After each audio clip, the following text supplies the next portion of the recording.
Good morning, everybody.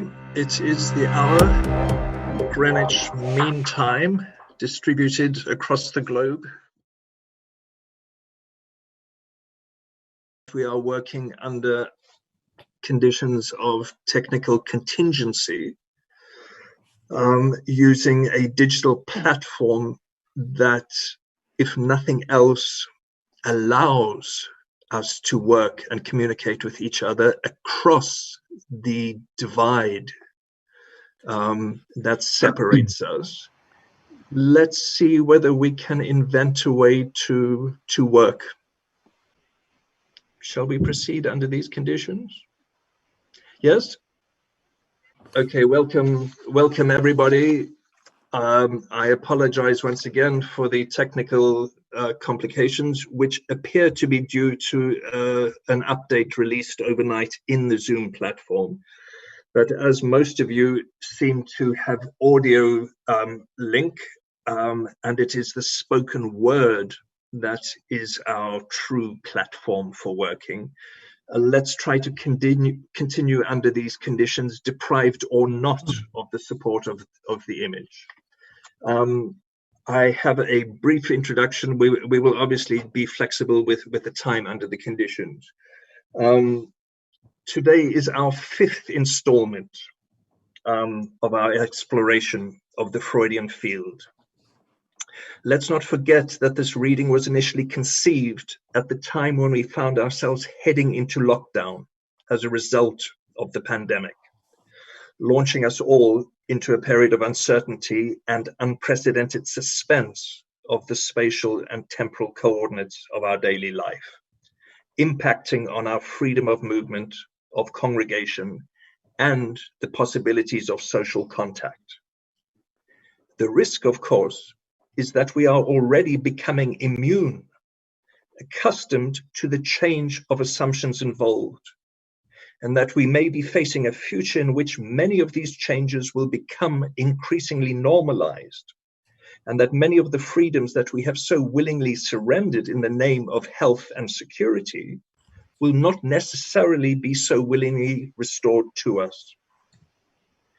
The wager of this seminar from the beginning has been to keep us alive, to keep us awake to the implications of what we are seeing taking place around us, and also to invent a way for us to continue working, despite all the contingencies of the situation and the circumstances, to keep working, to bring ourselves together around a common reference, a common text, the text of Lacan's teaching, as we work towards this uncertain future. The 12 installments of this seminar, tracking the 12 key chapters of Lacan's Seminar 17, might thus be considered a way of charting our way into that future, rendering it legible to ourselves as it takes shape, despite the sudden rupture that we have all experienced and to some degree are experiencing today, betting on an orientation towards that future, oriented with the clinical, the discursive, and the political tools that Lacan's teaching makes available to us.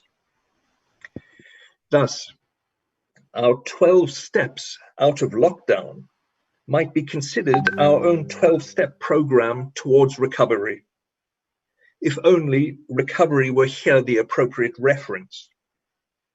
One of the things that this seminar teaches us is to grasp the element of non-recuperation, the element of loss, that might in fact be a more reliable reference in finding a way forward out of the impasses of the current situation, which to some extent merely aggravates and highlights some of the impasses with which our civilization was already confronted. Hence, this moment of our arrival at the fifth step of our program, the fifth chapter entitled The Lacanian Field, which at the same time brings us to the end of the first of the three parts of this seminar. I thought that might be a moment to reflect on the path that we have already traversed to arrive at this point. Perhaps some of the most difficult of the initial steps launching us into the inexhaustible riches of the seminar. From next week, we will be embarking on the middle section, covering perhaps more familiar ground, Lacan's critique of the Oedipus complex, the myth of the father, and the reworking of the concept of castration. And then after that, the hinterlands of the third section await us, the furrows in the alethiosphere, the power of the impossibles, the impotence of truth. All this only to bring into focus some of the questions that we have already encountered on this first stage of our journey. The putting in place of the framework of the discourses, the master's discourse in the first instance, which I remind you, at the same time gives us the structure of the discourse of the unconscious. It is against this, in contradistinction to this, that we find Lacan posing the structure of the analytic discourse as the opposite pole, the counterpoint, the inverse of the discourse of the master, and hence also as the counterpoint to the discourse of the unconscious. We should not lose sight of Lacan's emphasis on the position of the analyst as formalized, situated within the framework of the analytic discourse. Hence the initial references to the question of enunciation, of interpretation, and of the analytic act, indexed, of course, on the position of the object A. It is around this reference that we see the array of other discourses being put in place, an array of terms and places being interchanged and modulated, sometimes with bewildering rapidity from one chapter to the next. Even with the discourse of the master, we have seen Lacan working the distinction between the ancient master and the modern master, which will open up the path to the positing of the university discourse, with knowledge in the position of mastery, as supplement to the loss of authority of the traditional master. Leaving open, of course, the question of the relation between the discourse of the university and the discourse of bureaucracy, key reference for modern politics. And then behind this, the question of the twin discourses of capitalism and science. At the same time, we have seen the dialectic of the relation between master and slave in some way duplicated, shadowed by the relation between master and the hysteric, without it being quite clearly specified which master would then be involved. It is the discourse of hysteria that now begins to take on a more central role. In the first instance, as a way of questioning the stakes of the other discourses.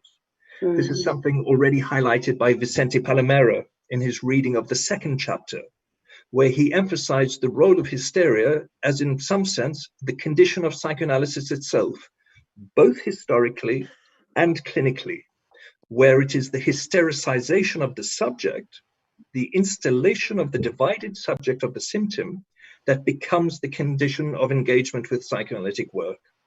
And around this clinical reference, we can pursue the ongoing questioning of the definition and articulation of the key terms of reference in the discourses, knowledge, truth, jouissance, and of course, desire.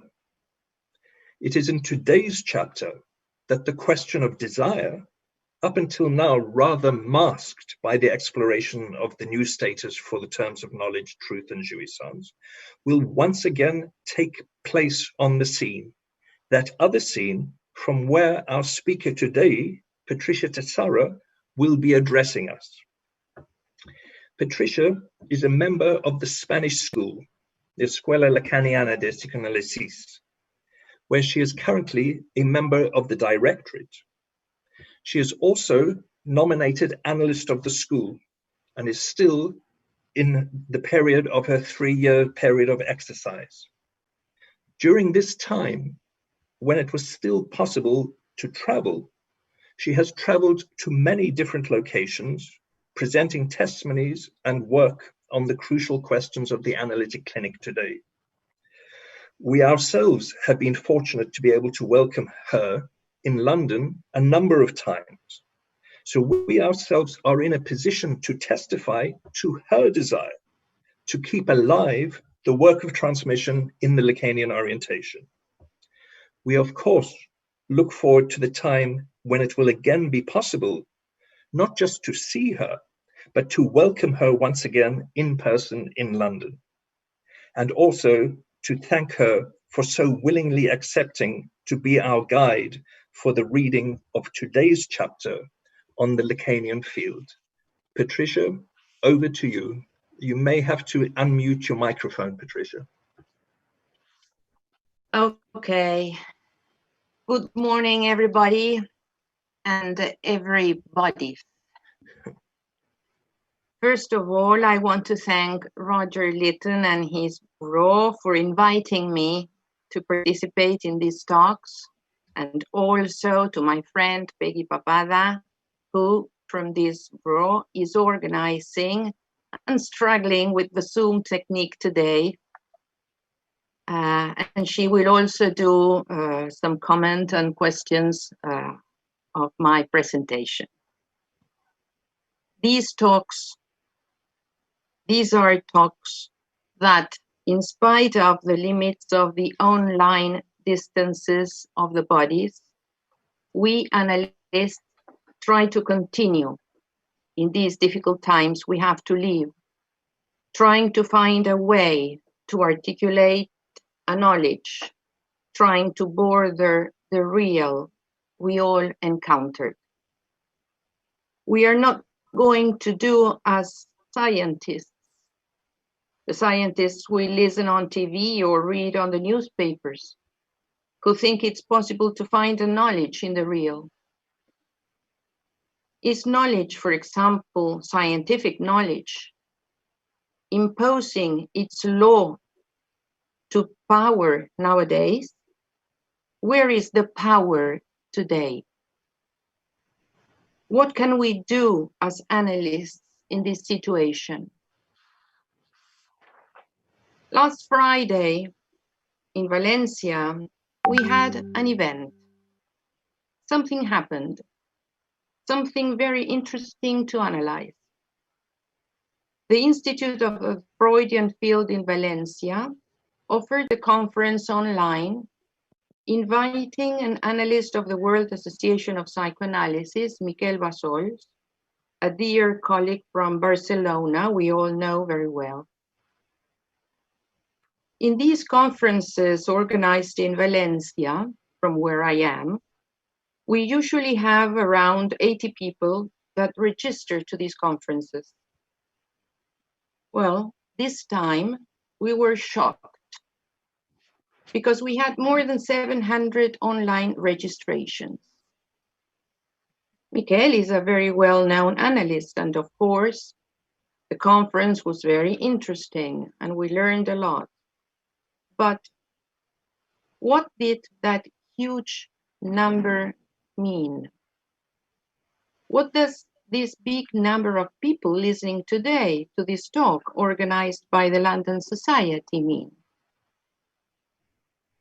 At these specific difficulty times of nowadays, people need words.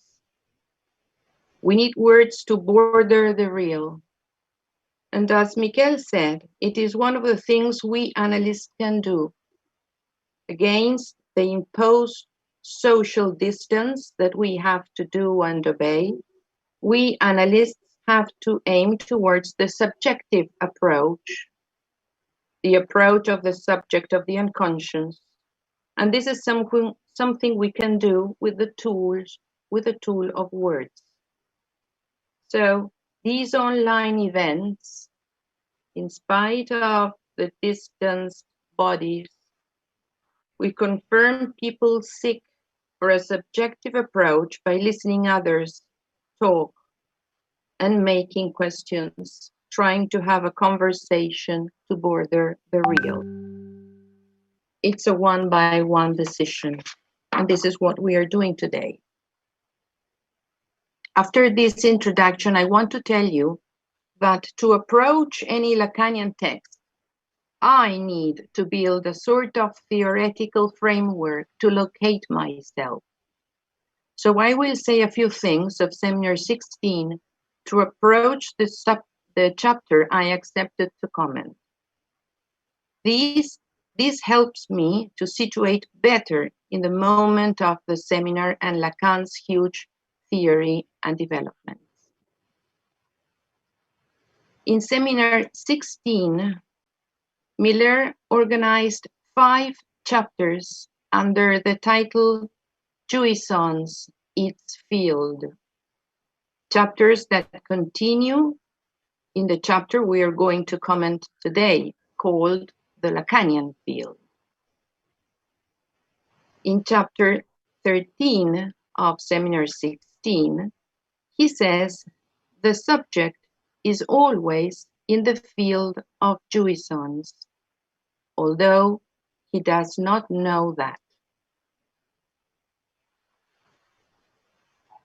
In seminar 16, following Marx in The Capital, he says that the capitalist buys the work on the price of commodity. Is it proper, the word commodity, to mention the market? Yes, commodity, Okay. I think is the word. Yes. Patricia. Okay. So the capitalist buys the work on the price of commodity, but an additional unpaid part always return. This additional part is called surplus value. Lacan uses this capital plus in the analytic discourse, calling it surplus jouissance. So, there is always a jouissance not found, lost in the interchange circuit. Lacan proposes an homology. On one side, there is a lost object, let's say a minus, and on the other, there is a gain, a plus. The surplus jouissance is not symbolic. It's not symbolized. It's like das Ding from seminar 7, which is an element out of the symbolic. And although the speaking being seeks for the Freudian partial objects that come from the body, objects related to the erogenous zones, or as Lacan develops later, the objects that culture offers, the jouissance loss can never be fully covered. It always escapes. Those sublimation objects of the culture are small pieces of jouissance, says Miller, like crumbs of jouissance. The symptom is the way the subject suffers his own rapport with jouissance, the way in which the surplus of jouissance is inserted. In this seminar 16, Lacan talks about the other, the big other, as inconsistent, and the object A as consistent, and situates a real object, the object surplus of jouissance, and says jouissance is an effect of discourse. Now, something interesting happened in seminar 16 that can help us to read today's chapter. In seminar 16, we read the signs of that particular moment of the students' revolt. Lacan was pressured by them to intervene. But he left us a very important teaching we can use today with this coronavirus moment. Lacan did not left himself to be trapped or caught by the demands of the students in that moment. He did not depart from the psychoanalytic orientation. Isn't this the right position to take today for us psychoanalysts? not to be trapped by the ideals of the time, but to interpret them? Which are the ideals today? Lacan also warns us not to go in the direction of illusions, illusions of harmony, completeness, security, or the idea that everything will be over with a vaccine. Doing so, aren't we going to encounter a new master, as he told the university students? Aren't we going to find a reinforcement of social control policies, a fiercer authority, a worse master? No discourse can say the truth, says Lacan. So we better learn to keep the good distance with discourses to be able to analyze them each time. The other of psychoanalysis is not complete nor consistent. There's no universe of discourse. There's no discourse which is closed. Miller warns us to have this in mind in order to read the four discourses, and I add, to situate ourselves better nowadays.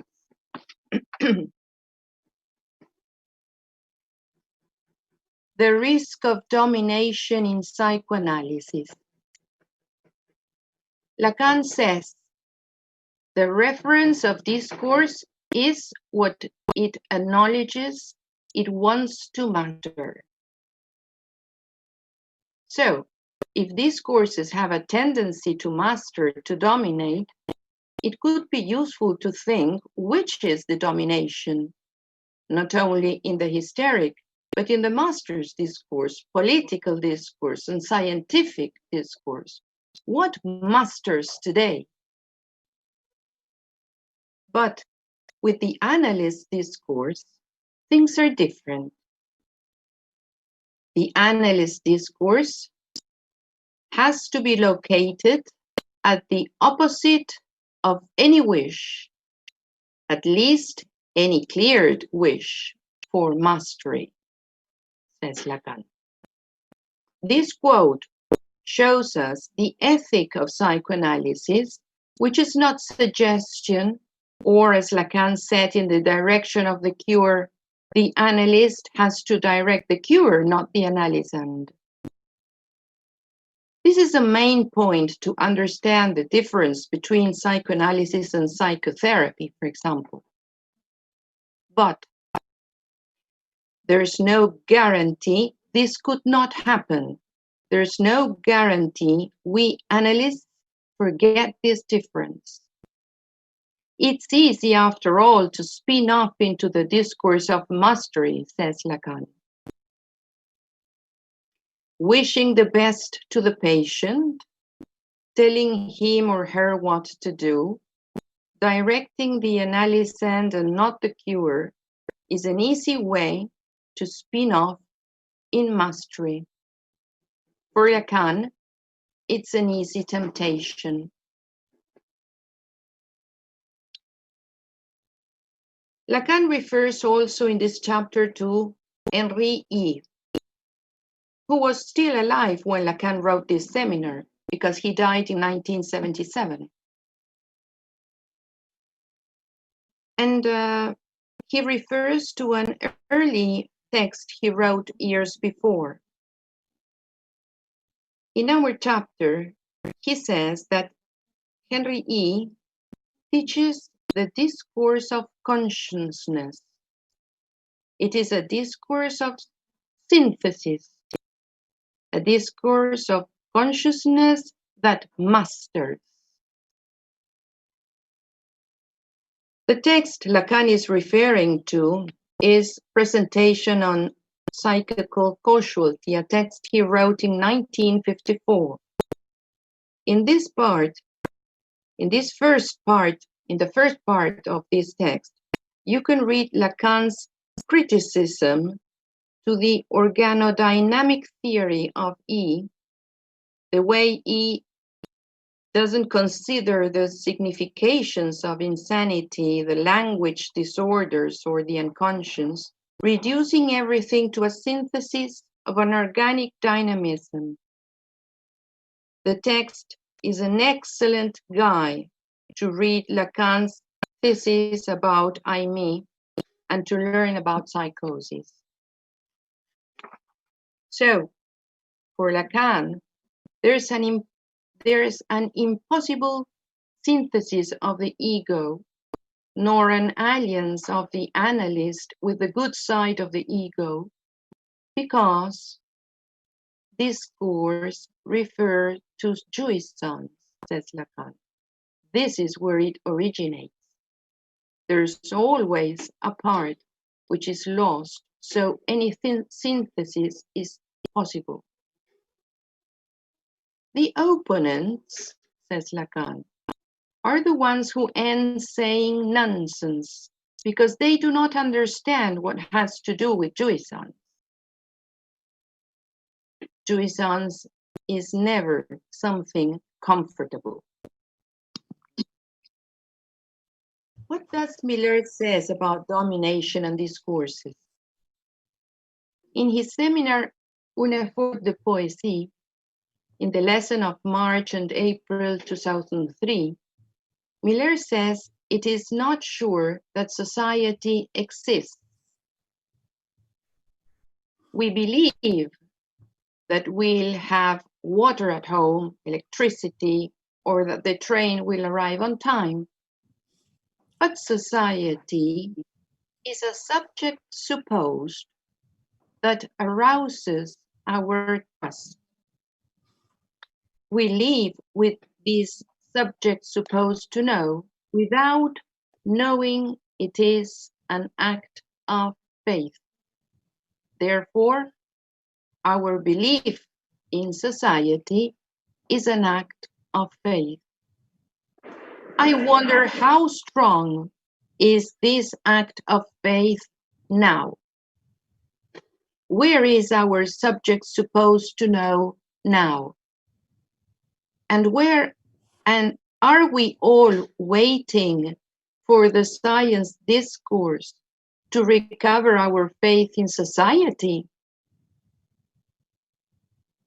Lacan explodes the idea of society as one and pluralizes it. The four discourses presented in 1970, when the students' movement emerged, had the effect, although the students could not understand it, of pluralizing the ideal, the illusion of a society as one. It was a transition to new ways of domination. Which are those ways of domination for us today? Miller says that the social bond is a domination. It's a relationship from a dominant to a dominated. The social bond is an articulation of two places. Social bond is not what we imaginarily understand as an exchange, a cooperation, a coordination between one and another. It's not complementary nor fair distribution. What Lacan calls domination makes everything that is enunciated in the name of equality extremely suspicious, including political discourse. Maybe, as political discourse sustains the idea of totalization, like scientific discourse, the more we know, the more power we are supposed to have. This equation, more plus more, is the totalizing passion of politics. But Lacan goes against totalizations and equality. In this sense, for example, the logic of a Lacanian school cannot be democracy. In what way is psychotherapy a domination, a mastery? And how can psychoanalysis prevent from spinning off into mastery, as we said before? Psychoanalysis is a practice of words that consists in not imposing our prejudices or ideals on the subjects, on the patients who come to see us, but always everyone can clarify their own, to clarify what we are prisoners of in our analysis. To prevent spinning off into mastery, it is fundamental not to believe in truth. To understand truth is inconsistent, half said.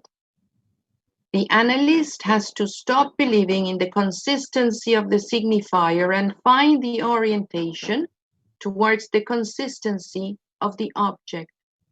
But be careful, because sometimes believers can become cynical. I have a question. A neighbor started hammering. Do you listen that? Is that obstaculizing, is an obstacle to when I speak? No? No, but not obviously.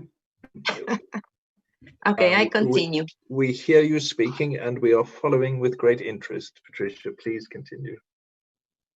Okay. Lacan criticizes William Gillespie, who in 1957 was elected president of the International Psychoanalytic Association. He wrote a book entitled Concepts on Vaginal Orgasm. In this book, Gillespie stresses the experiments done at the University of Washington on vaginal orgasm. He had the idea that these discoveries will give the answer to the feminine enigma, trying to homologue vaginal orgasm to masculine jouissance. In the same line, he also mentions Masters and Johnson's experiments, that Lacan says they have their interest, but they stay in the margins of the jouissance field. Have you seen the series about Masters and Johnsons on TV? It's really interesting to discover how they are all the time trying to find a scientific answer to an impossible jouissance to be measured, the feminine jouissance. The Lacanian field. In this chapter, Lacan names the Lacanian field as his field, the field of jouissance, situating a radical difference to any field of the other. The object A is his own invention in this field. In 1920, Freud produced a turn in his theory from his test beyond the pleasure principle. He discovered that there was something in the symptom that resisted ciphering and brought a satisfaction with itself. In terms of Lacan, Freud discovered the jouissance of the symptom, an unknown jouissance like the Ratzmann case, where Freud wrote it was the horror of an ignored pleasure. Something that becomes a repetition trait, a repetition that each time is a commemoration of an eruption of jouissance, says Lacan. Let's try to answer through a myth I liked very much what Lacan understands for jouissance. Lacan says, jouissance is like the jar of the Danites, and that once you have started, you never know where it will end. It begins with a tickle and ends in a blaze of petrol. That's always what jouissance is.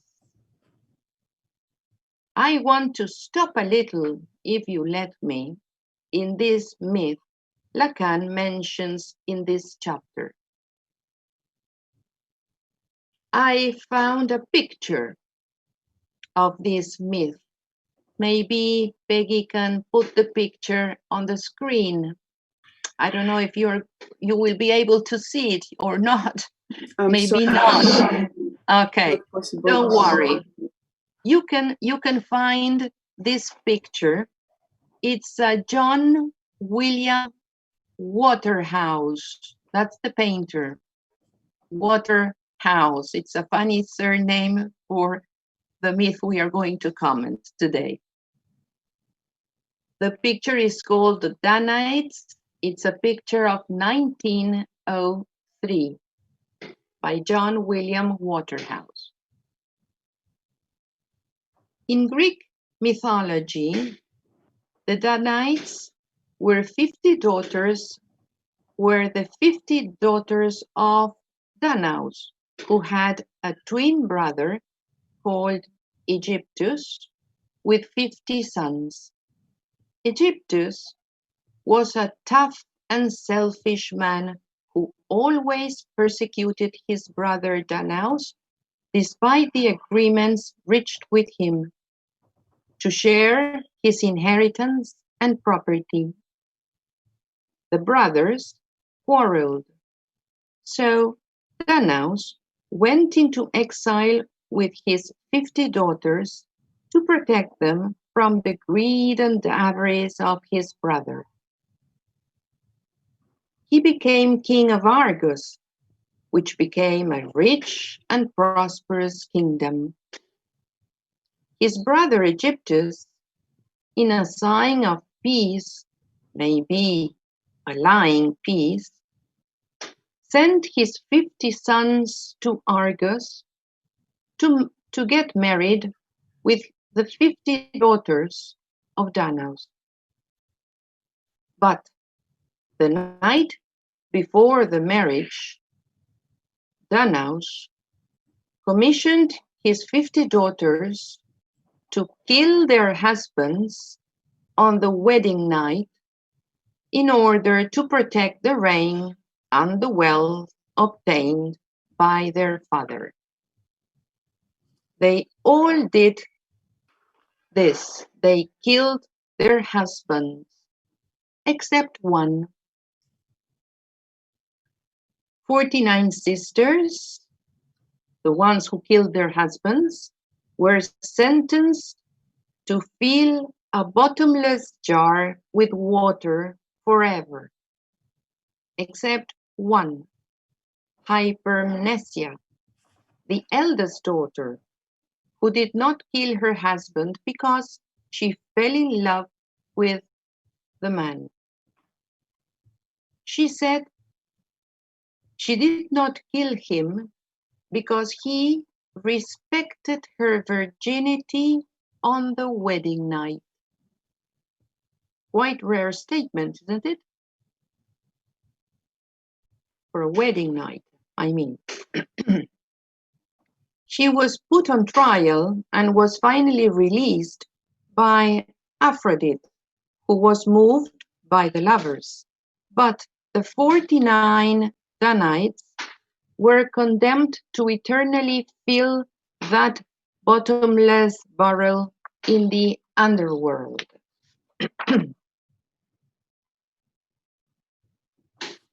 The underworld was not the Elysian fields, the Champs-Élysées, where all the souls of virtuous men and women and heroic warriors go eternally.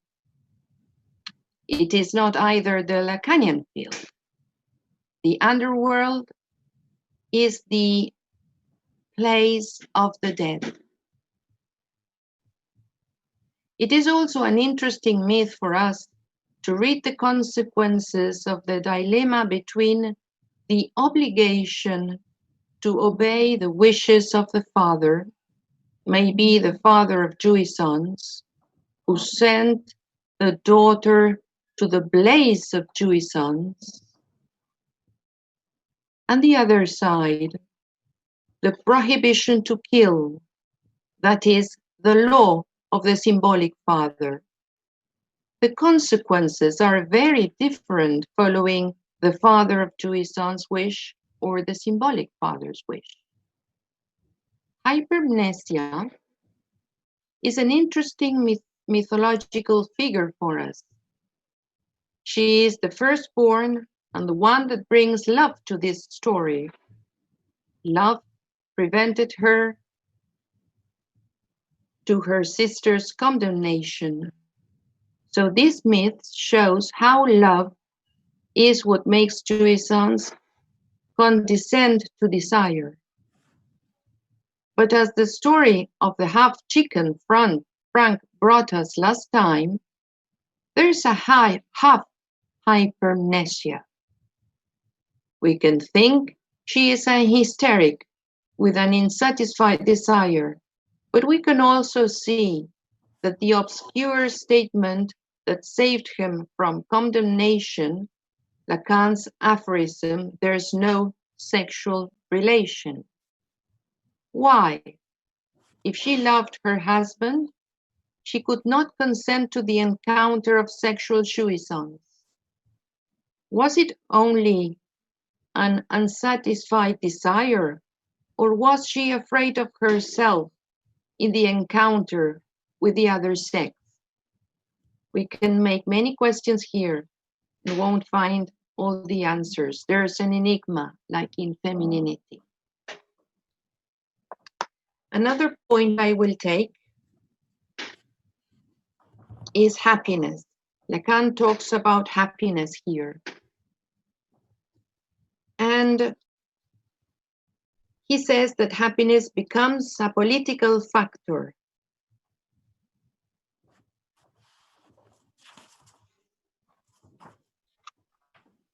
To what extent in our lockdown bodies can we think this today? And then in the chapter, Lacan surprises us saying that the only happiness is the happiness of the phallus. What does this mean? Let's think about Freud first. Freud located this happiness in terms of drive satisfaction. The drive is always satisfied, even when this satisfaction is not recognized as such, or if it is only grasped as symptomatic suffering. Maybe we can say the id is happy. With Lacan, we know there is no doctrine of happiness, but there are several commentaries of happiness in different moments of his teaching. In the direction of the cure, in part 4, he says, it is wasting time looking for the shirt of a happy man. In Seminar 3, chapter 6.3, he says that there are always things that don't fit. If by a strange luck, says Lacan, the translation is mine, okay? If by a strange luck we go through life meeting only unfortunate people, it is not accidental. It is not because it could be otherwise. You think happy people must be somewhere. Well, If you don't get that out of your heads, you haven't understood anything about psychoanalysis. This is something we hear when... Patricia, sorry, could you clarify where you take that second reference to happiness from? The first Yes. was direction of the treatment. Yes, the direction of the treatment, and the one I read just now, it is in Seminar 3, Seminar of Psychosis, yeah. chapter 6, point 3. Chapter 6.3 in Seminar 3 on the psychosis. Thank you, yes. Patricia. Yeah, thank you.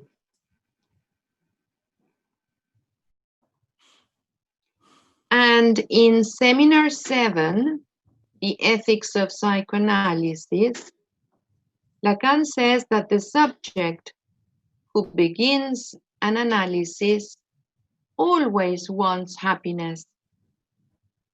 But the analyst knows that happiness has no possible nest either in the microcosm or macrocosm. I will be more simple. The analysand, the patient's demand, and the analyst's desire never coincide, never are coincident. But in Seminar 7, Lacan stresses that the subject who begins an analysis always wants happiness.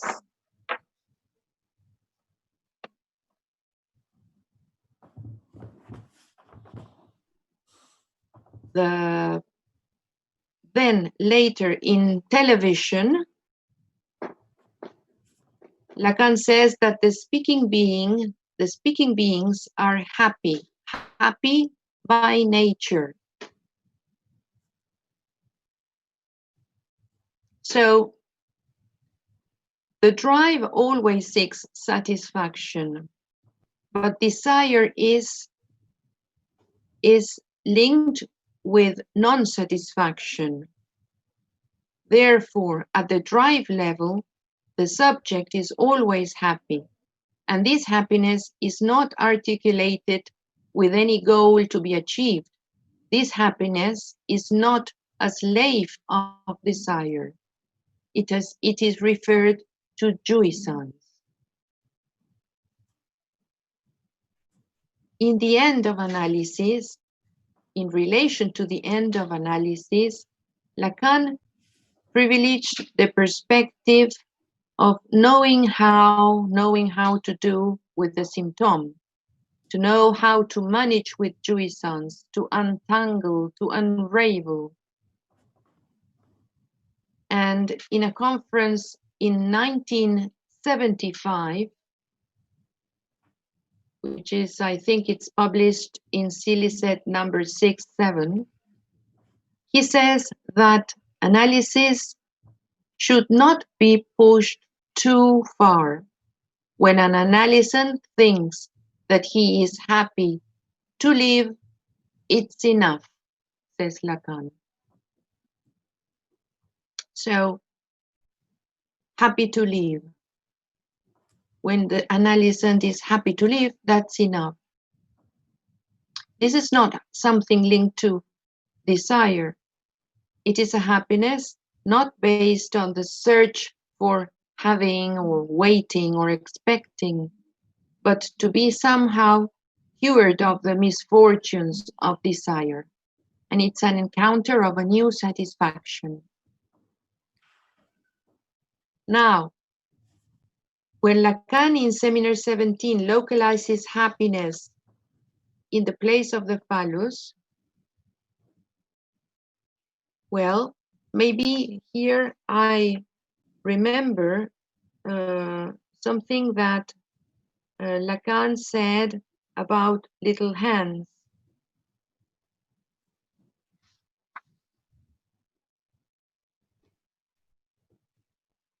I will go to that point in a minute. Phallic jouissance has nothing to do with biology nor autoerotism. talking about the case of little Hans, in 1975, 5 years later from our seminar in the Conference of Geneva, Lacan said that the encounter the child has with his own erection is not autoerotic at all. It is the most heteronymous that there is. Heteronymous means subject to a law external to itself. Hans incarnates this in many different objects. A horse that kicks, a horse that falls, the jouissance obtained from his vivi-maker, as little Hans called his organ, is alien to him. This is how I understand Lacan's quote in our chapter when he says, what this organ has that is privileged is that in some way it is quite possible to isolate jouissance. It is thinkable as excluded. I will finish with a comment about the dominance of the mother. In page 78, Lacan talks about the dominance of the woman as a mother. A mother, he says, a mother who says, a mother whom one makes demands, a mother who gives orders and who thereby establishes the child's dependence.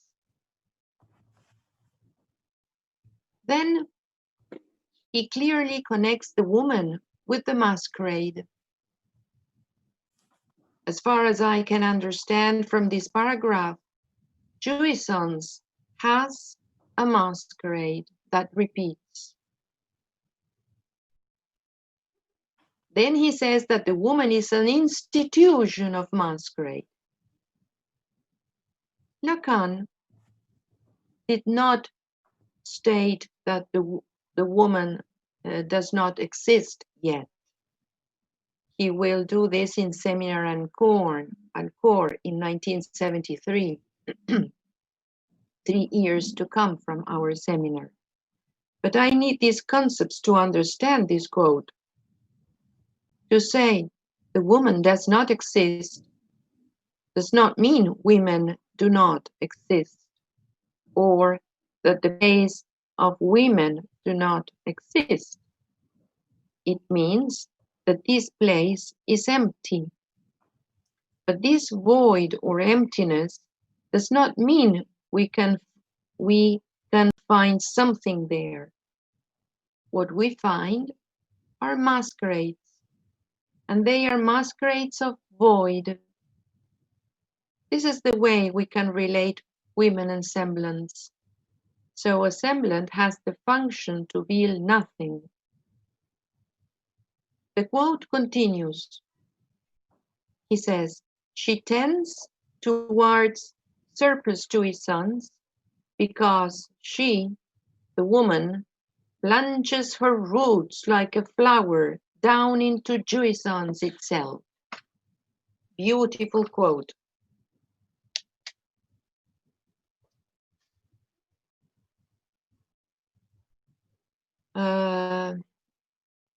Of course, the mother has a domination on the child. She dominates from the moment she is the big other of the child. The child depends on that other to live. When this big other does not come to the encounter, although in a hospital they can feed babies properly, the child can die. René Spitz discovered this and called it hospitalism. René Spitz was contemporary to Lacan. And with him, we can read with his discoveries, we can learn, we can understand the stress Lacan puts in the power of words, the power of the symbolic other, or the child in this case, for us now, at this moment we are living. But mother and women are not the same.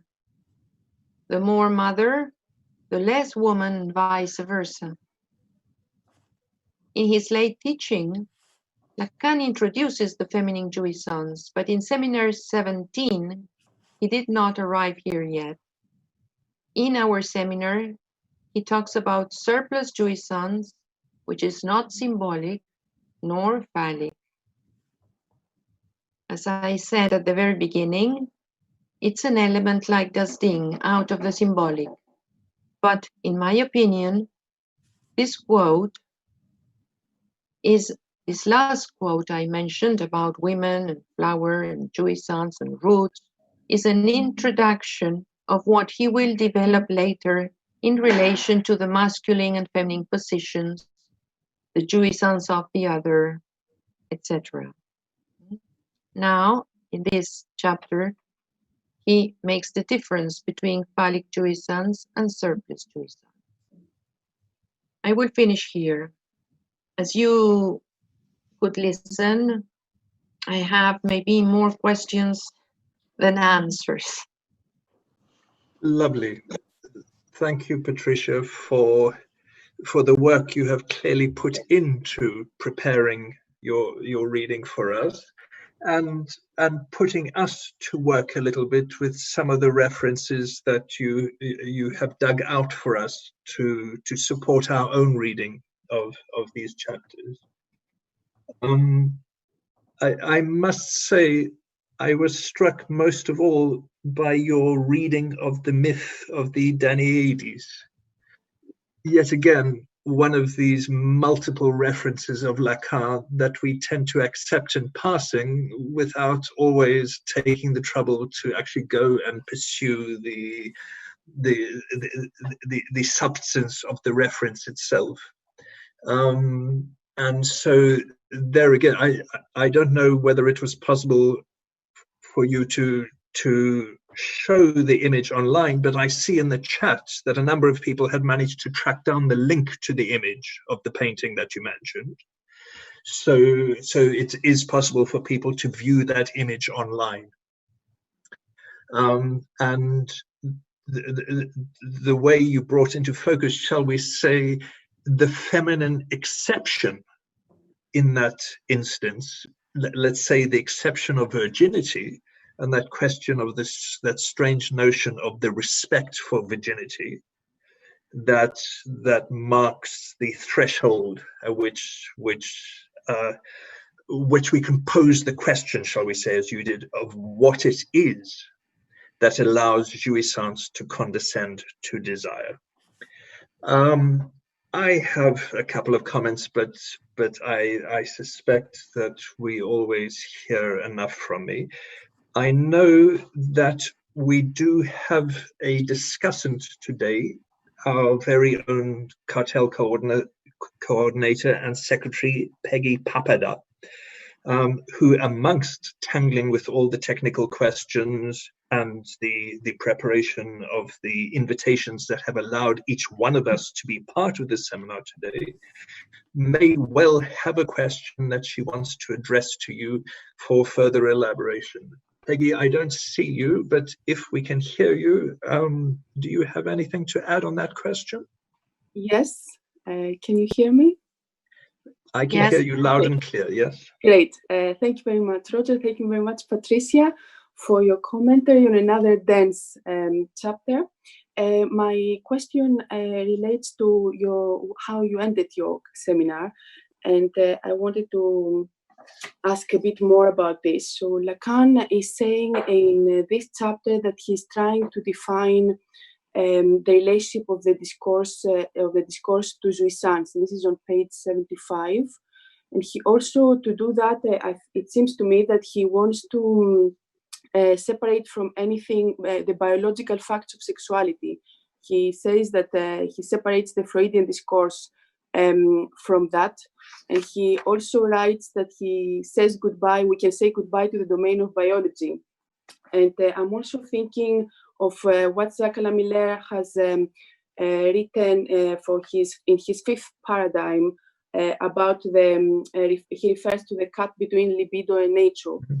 And now I'm thinking of what Frank Rollier told us last week about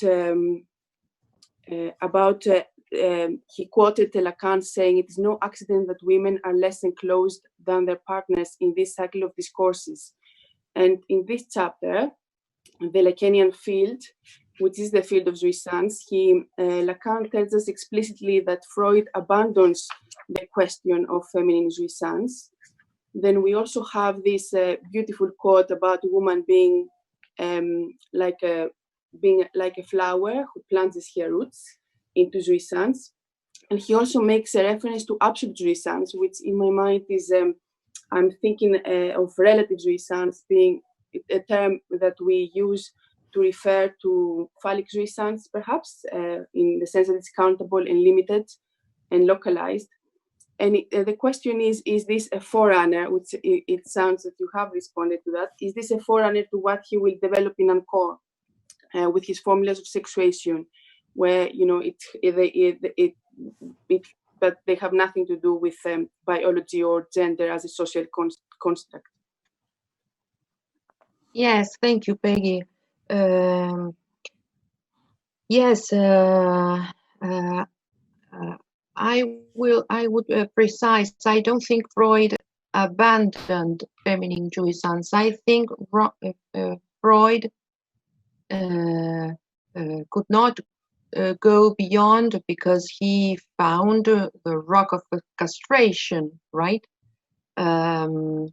But nevertheless, he mentioned, I don't know if you say it like this in English, the obscure territory of femininity.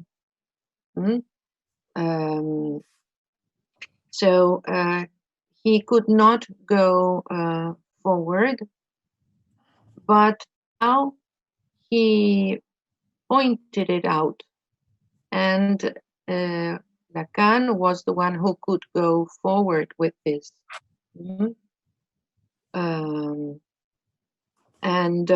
Yes, of course, psychoanalysis has nothing to do with sexuality, with itself in the sense of a domain of biology.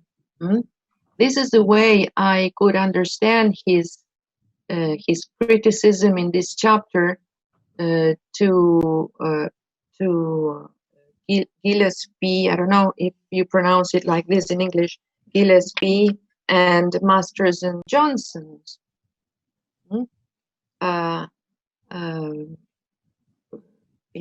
When I saw this series on TV about Masters and Johnsons, it was really not only funny, but it's very interesting what happened in the United States in those years. I think it was around 1950 in the States where this doctor started doing these experiments with prostitutes, because he could not do this with other women, and they were all the time trying to measure the orgasm, and in some way, as I said before, it was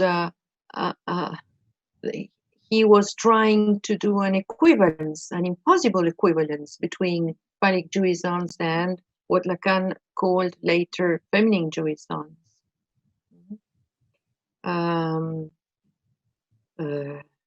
That quote you mentioned is a long quote and not so clear either for me, but this is what I could understand about this. Thank you. Now, there's a question for Frank. because maybe he can add something about this when you say that he mentioned this part that women are less enclosed in discourses, no? In what way are women less closed in discourses? I don't know, maybe we can ask Frank or someone else to have a conversation. I was hoping you would answer the question, Patricia.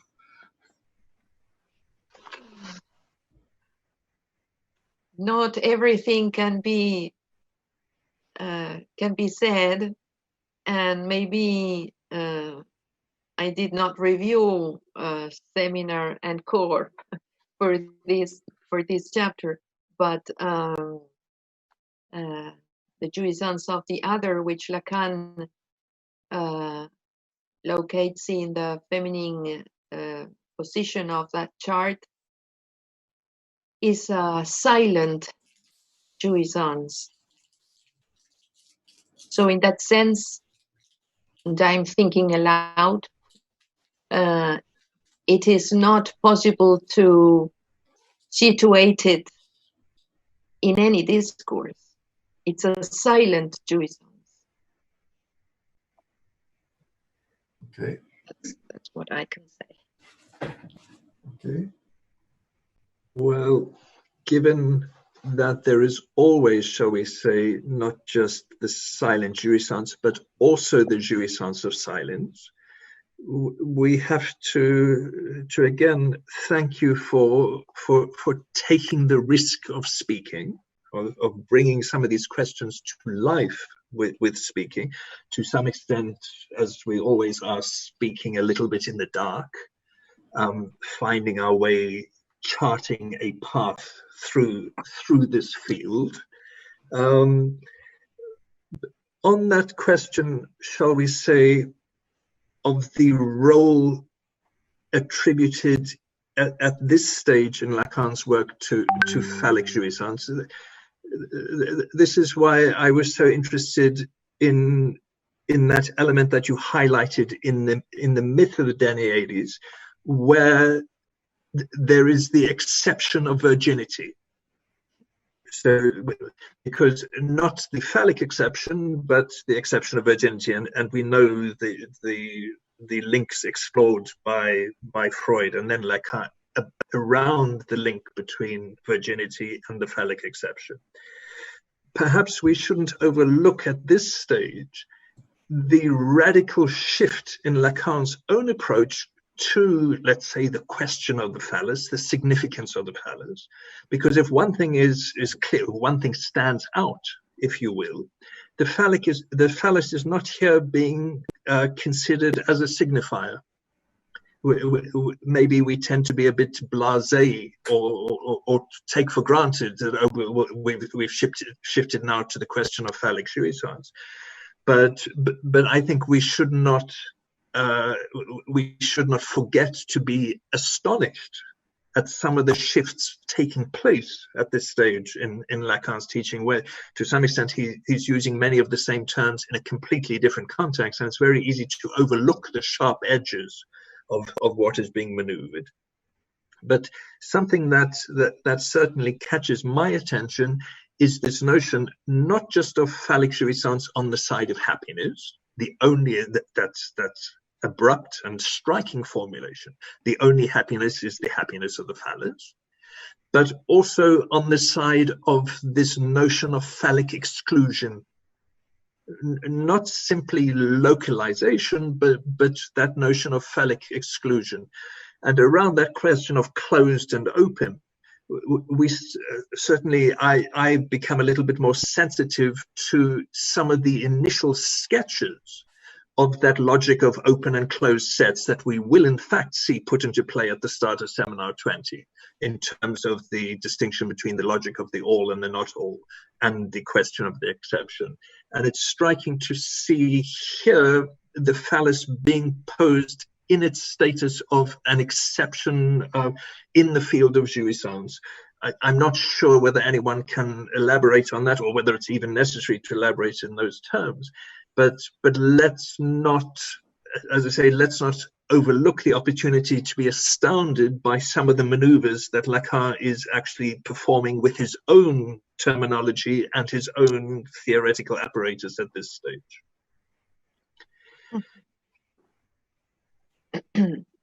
I don't know whether any of our panelists have anything to contribute at this stage, or whether there are any outstanding questions from the chat. I have a question, Roger. I have one more question. Go ahead, Peggy. I would like to return to this nice myth of the Danaides, and because Lacan tells us that it is, he tells us that with that we understand what jouissance is. And he says that jouissance is the jar of the Danaides, which we know is a leaky jar, and they are condemned to carrying it and filling it like to eternity in the other world. And does he use this myth to demonstrate what he says by the repetition of jouissance, which he opposes to mastery in this chapter? And I think this is something that Jacques Miller says in Paradigm 5. And how can we link it to what he writes about repetition in this paragraph that Florencia also highlighted for us a couple of weeks ago, when he speaks about repetition and having the linking it to the trait, the denotation of a trait with the element of writing, the element of a trait insofar as it is the commemoration of an eruption of jouissance. Yes, I think that it's a picture, and this myth, it's a semblant, an image to understand, to try to understand what Lacan is trying to say about the surplus jouissance. Because I think in this seminar 17, he is doing a huge deep work to try to, for one side, place that there is a loss, a radical loss of jouissance. We can say in the encounter of the par lettre with the signifiers of the langue, there's a loss of jouissance there, but then there's a surplus that the subject is always trying to, I will say it in a simple way, trying to complete that loss of jouissance, which is impossible. So it's a sort of condemnation, like the daughters of like the Danites. They are condemned. You say it like this in English, condemned? Yes, I think that's how we would put it. They are condemned to that eternal loss. The jar has holes, and the water is all the time constantly going out of the jar because the jar has holes. It can never be completed. So we can never have a complete jouissance.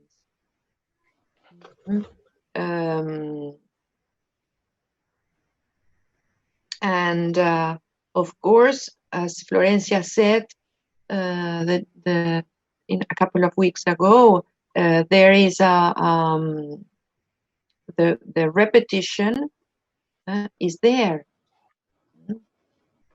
There's what is repeated all the time for the par lettre. This is what I can say. Thank you, Patricia. I know each one takes their own path through the chapter as best they can at any particular moment. There's no such thing, shall we say, as an exhaustive reading, which is why these chapters, these texts are so productive for us, because they put us back to work.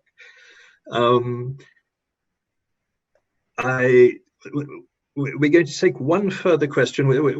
I don't think we're going to pursue this much further today, given that some of these questions have to be, shall we say, pursued across the sequence of chapters, including the point that you managed to flag up for us, Patricia, the question of Freud's encounter with the rock of castration, because we know certainly that that's exactly what the trajectory now will be about Lacan's attempt to find the Archimedean point with which to shift that rock of castration over the next few chapters.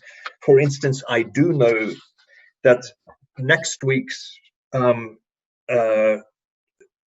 chapter will be entitled precisely "The Castrated Master." I'm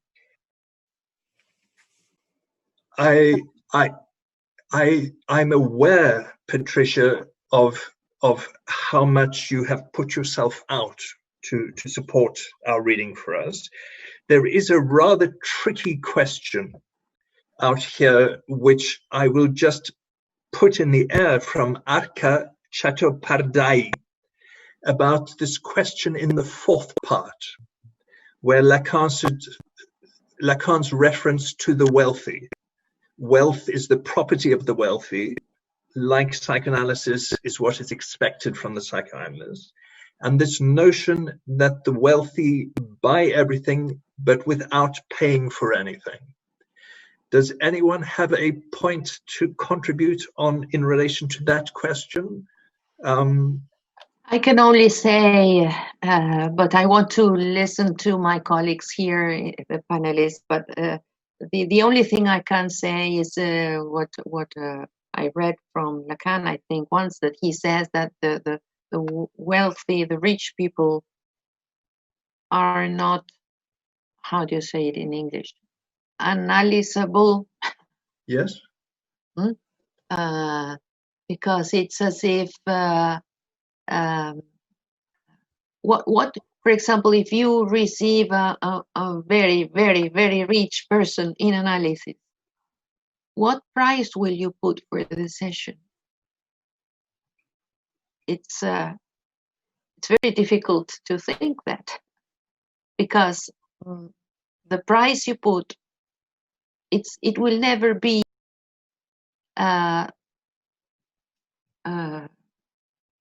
Yes. It will never be the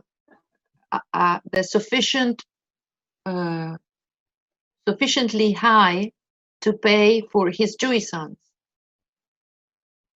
But I'm sure my panelists can say something more about it. Yes. Maybe we could link that question of the price to be paid with some of the initial comments that you introduced about, shall we say, the calculability of the loss.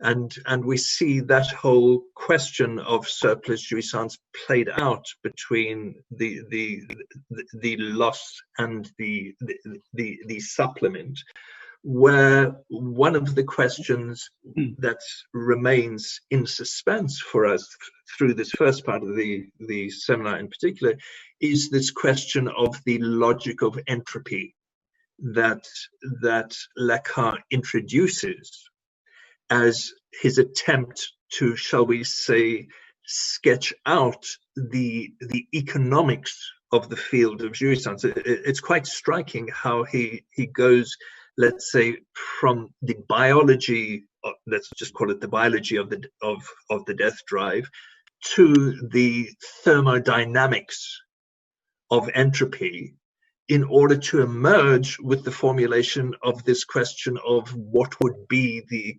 economics of jouissance, which to some extent is what he sketches as the parameters for what he would like to pose as the Lacanian field. The field of jouissance supported, shall we say, by the field of speaking. Given that, yeah. Sorry. I think that it's a very interesting point. A point that sometimes we find in analysts that come for supervision.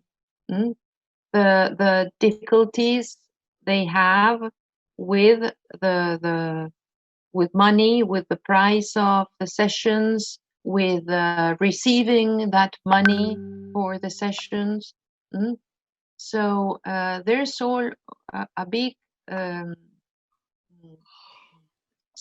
theme here, which is very important because an analysand pays each session. I think he does not pay to an analyst. He pays the price of the jouissance at stake in each session. Maybe I can receive an obsessional patient, and he is maybe all the session saying nothing, avoiding the important point. Maybe the analyst can say, okay, goodbye, and without charging anything. And this patient, in an obsessional patient who is used to pay every session the same amount, suddenly finds a hole there. The analyst is yes, a hole, a void. The analyst is not charging for his lovely speech. Well, when that patient comes back, it's possible that he comes with something new.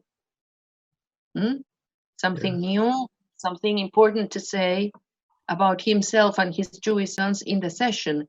And there the analyst charges. Yes. Something maybe that would link up with Hania Moradi's comment about, let's say, the price of everything and the cost of nothing. I think Susanna Hula has a comment, and then we'll see how much further to take it. Susanna, can you unmute your microphone?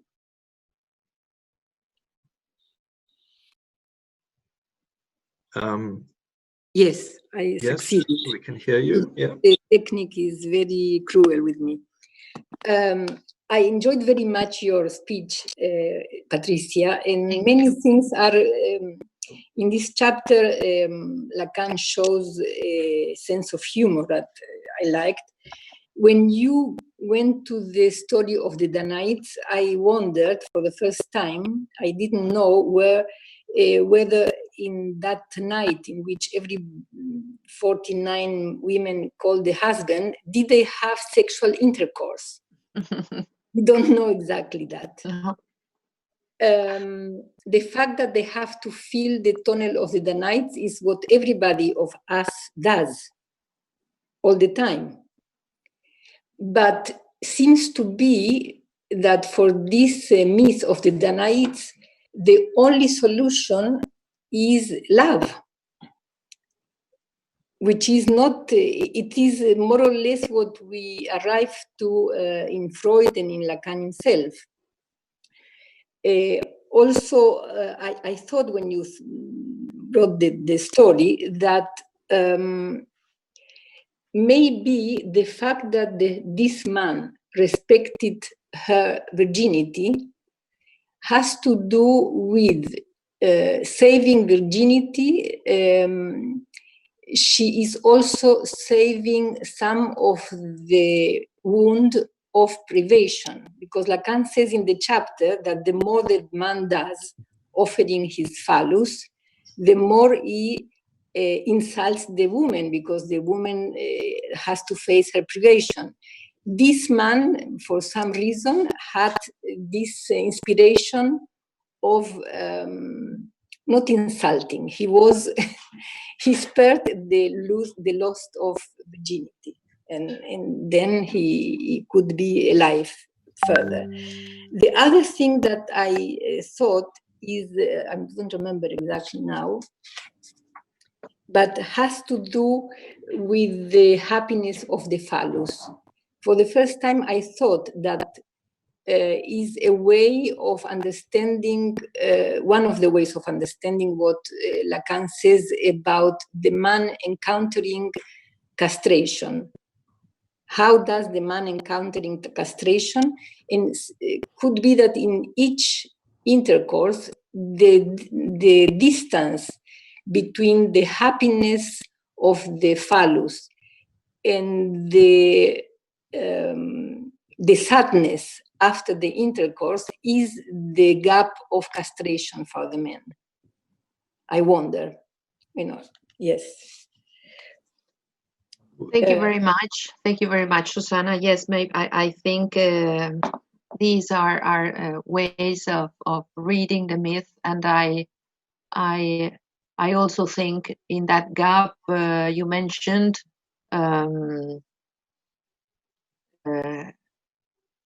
the little death, isn't it? The little death.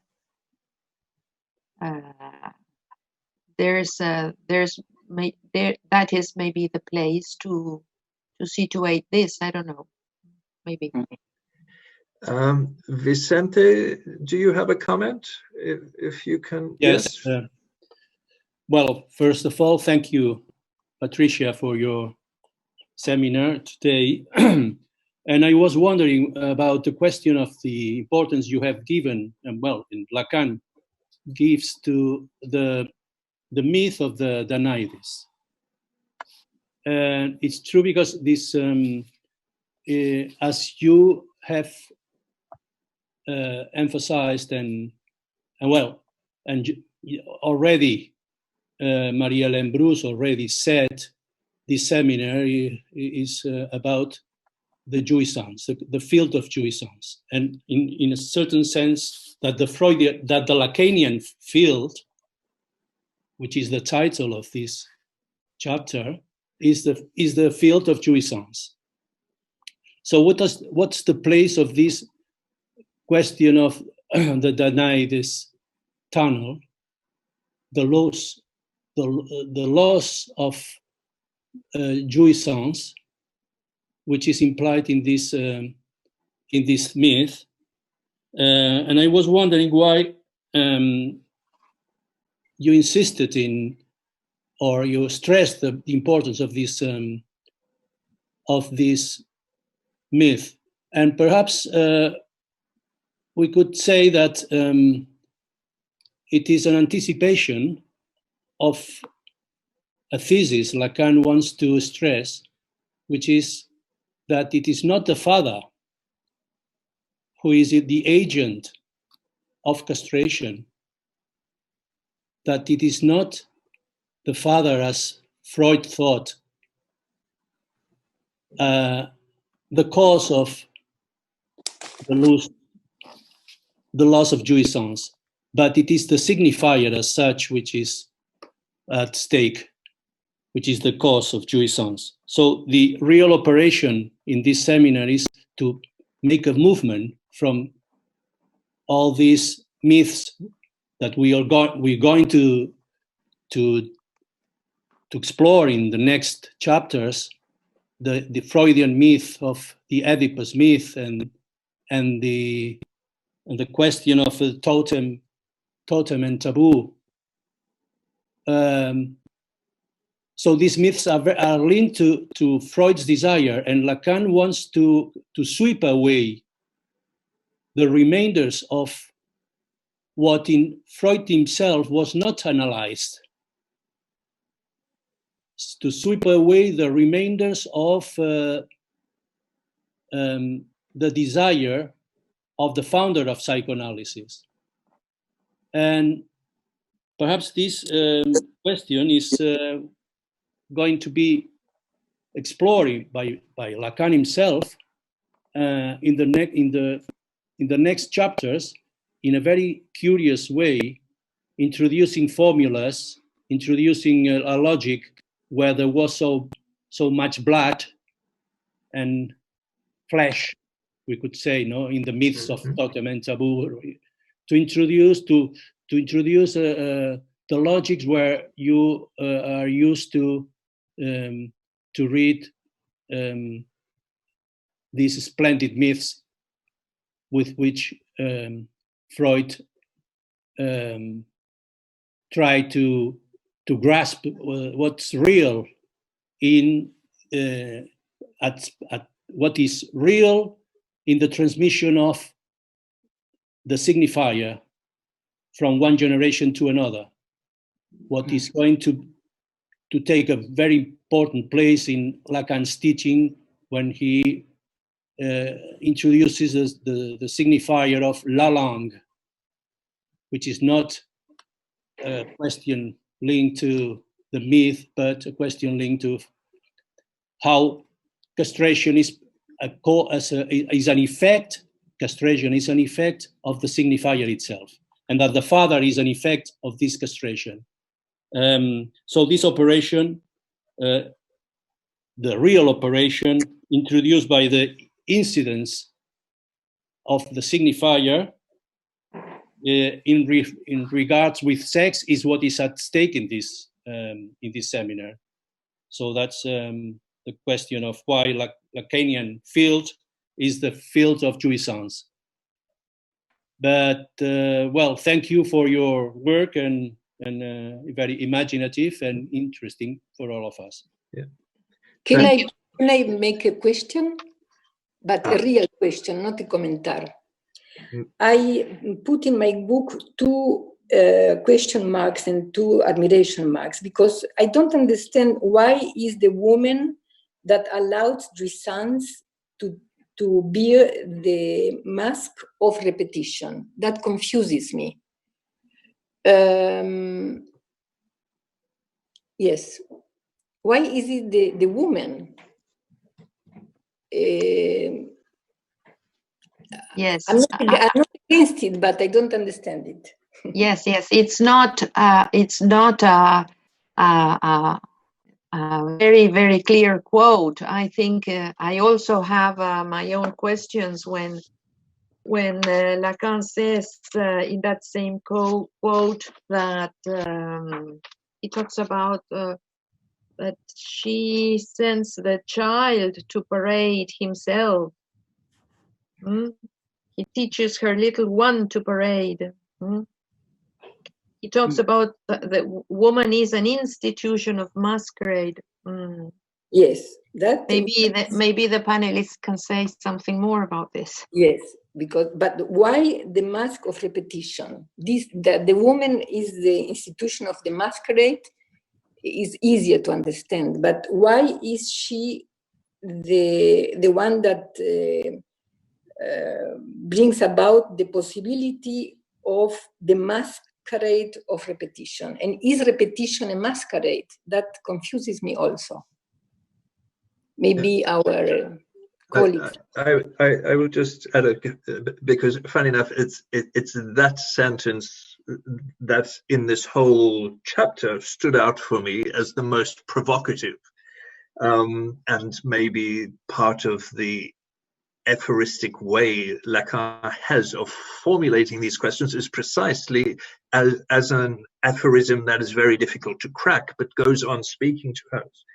But in the translation, let's not overlook the element of daring. Woman lends herself to jouissance by daring the mask of repetition. It's not even clear what would the operation of daring be in that particular formulation. No, in Spanish is another text. Very interesting. Yes, as always. Here the French, but in Spanish it says, the woman allows jouissance to bear the masquerade of repetition. It's very difficult, very different from the English, because in English, it doesn't say that jouissance bears the mask of repetition.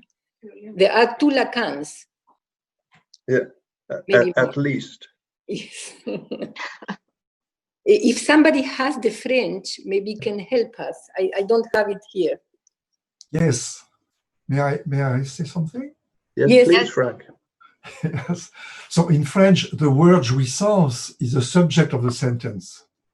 Oh. Huh? Oh, this is another. The subject, the grammatical subject of the sentence is jouissance. Jouissance dares the mask of repetition, I would translate literally. And my idea, I don't know if you agree with that, is that he's talking about mask, because he's playing, of course, with the signifier mask, masquerade and mask. Masquerade is a mask. Yeah. Through masquerade, a woman plays with masks repetitively, isn't it? Mm-hmm. But it's jouissance that bears the mask of repetition?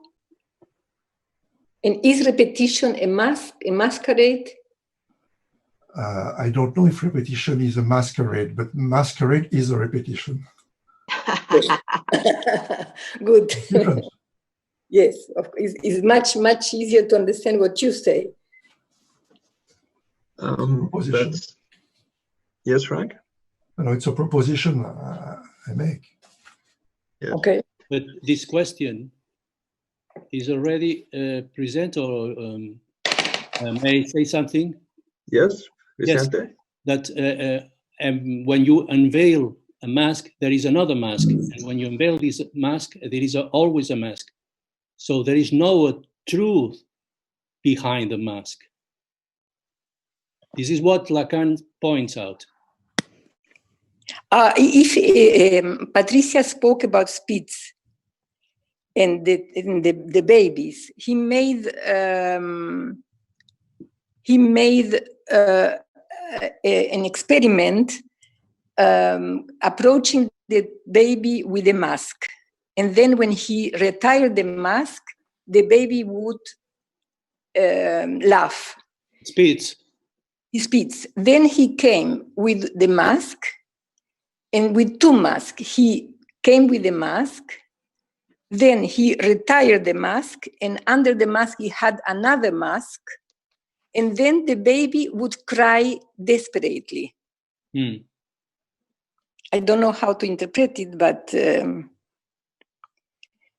it's. I like the fact that Patricia reminded us about Spitz.